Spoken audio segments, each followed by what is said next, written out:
Ministério da Agricultura cria Câmara Setorial para debater gargalos que afetam a lucratividade dos produtores de erva mate.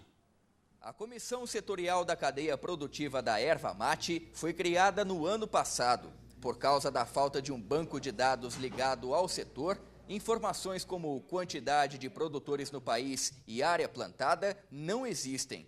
As informações estão em levantamento dentro de outros 4 grupos, que apuram ainda mão de obra irregular, política agrícola, contaminantes e boas práticas. A erva mate, na verdade, é uma atividade já com mais de 300 anos no Brasil, né? É uma cultura que inicialmente era uma cultura com viés extrativista e, em função disso, ao longo desses anos, as pessoas vinham trabalhando sem uma organização clara, né, no que diz respeito à produção agrícola e mesmo à produção industrial. Conhecer esses números é fundamental para que a gente possa sensibilizar as autoridades, os órgãos de fomento, né, e a gente está chegando próximo disso. Liderado por esta pesquisadora da Universidade Regional Integrada do Rio Grande do Sul, o grupo de trabalho de contaminantes quer verificar como metais pesados como chumbo e cádmio estão infectando lavouras inteiras de erva mate. Da mesma forma, verificar se existe algum ponto da indústria que pudesse acentuar os níveis desses 2 metais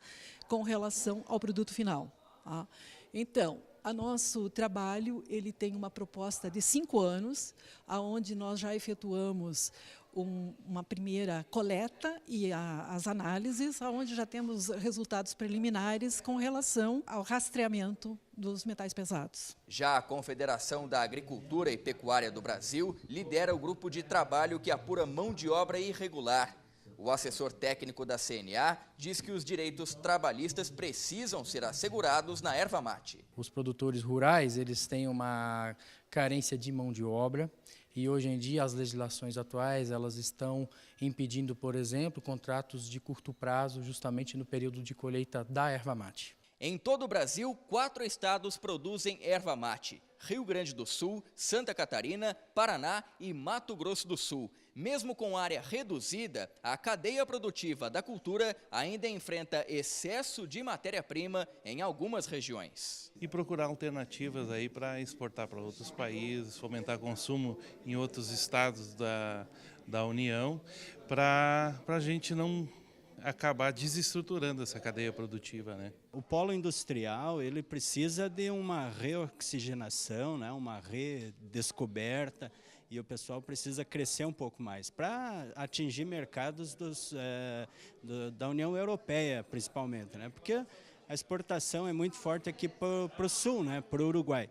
E o mercado que se visualiza agora é o mercado da União Europeia, né? E para isso precisa uma reestruturação, né, para poder atender melhor essa demanda. O fato da erva mate ser tradicionalmente conhecida como o chimarrão ou como o tererê, eu entendo que ela dificulta a atingir novos mercados.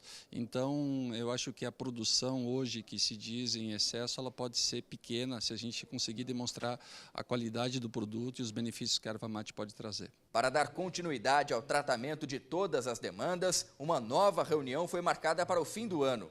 Resultados preliminares serão divulgados. Nós vamos tratar de assuntos como a terceirização, né? E aí vai envolver a questão das legislações atuais que não estão atendendo o setor. E é importante lembrar que o produtor de erva mate, ele se caracteriza por ter uma unidade ou um estabelecimento rural de pequeno porte. Com isso, ele não trabalha apenas com essa atividade, ele desempenha outras atividades.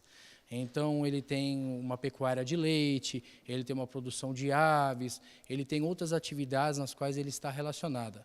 Muitas vezes é necessário que ele contrate alguém para fazer essa colheita, seja essa erva mate de forma extrativista ou seja através de uma produção em lavoura.